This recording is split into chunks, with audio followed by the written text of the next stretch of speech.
இந்த குலத்தோட பீடங்களை அழித்ததன் மூலமா அவங்களுடைய மூவபிள் அசட்ஸ் எல்லாம் இஸ்லாமிய தீவிரவாதிகள் வந்து தூக்கிட்டு போயிட்டாங்க. இம்மூவபிள் அசட்ஸ் மொத்தத்தையும் பிரிட்டானிய கிறிஸ்தவ கொடுங்கோலர்கள் வந்து தூக்கிட்டு போயிட்டாங்க. இவங்க அனாதையா விடப்பட்டு குலகுருக்கள் மட்டும் அழியல, குலங்களே அழிந்தன. இந்த குலகுருக்கள் இத்தனை 100 வேலையை பண்ணிட்டு இருந்தாங்க. அவங்க அழிச்சிட்டு அது அத்தனைக்கும் இவங்க ரீப்ளேஸ் கொண்டு வந்தாங்க. முதல் விஷயங்க, எந்த நாட்டோட அரசாங்கமும் மக்களை எல்லா விதத்திலாம் பார்த்துக்க முடியாதுங்க. எல்லாமே லா, சட்டம், திட்டம், அரசாங்கம் இது மூலமா நடத்திட முடியும் நினைக்கிறது மிக மிக மிக மோசமான அறிவில்லாத்தன்மை மட்டுமல்லாது மக்களை அனாதைகளாக்கி நாசமாக்குகின்ற சதி.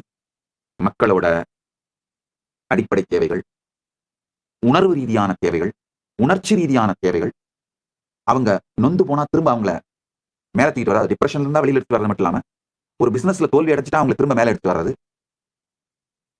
சொசைட்டியை ஸ்டேபிளா வச்சிருக்கிறது, ஃபேமிலிஸை ஸ்டேபிள் சிஸ்டமா வச்சிருக்கிறது, மனிதனை செயல்பட்டு ஆக்டிவா இருக்கிறதுக்கு இன்ஸ்பயர் பண்றது, இது எல்லாமே கவர்மெண்டாலேயே முடியும்னு யாரு நினைச்சாலும் அது முட்டாள்தனம்.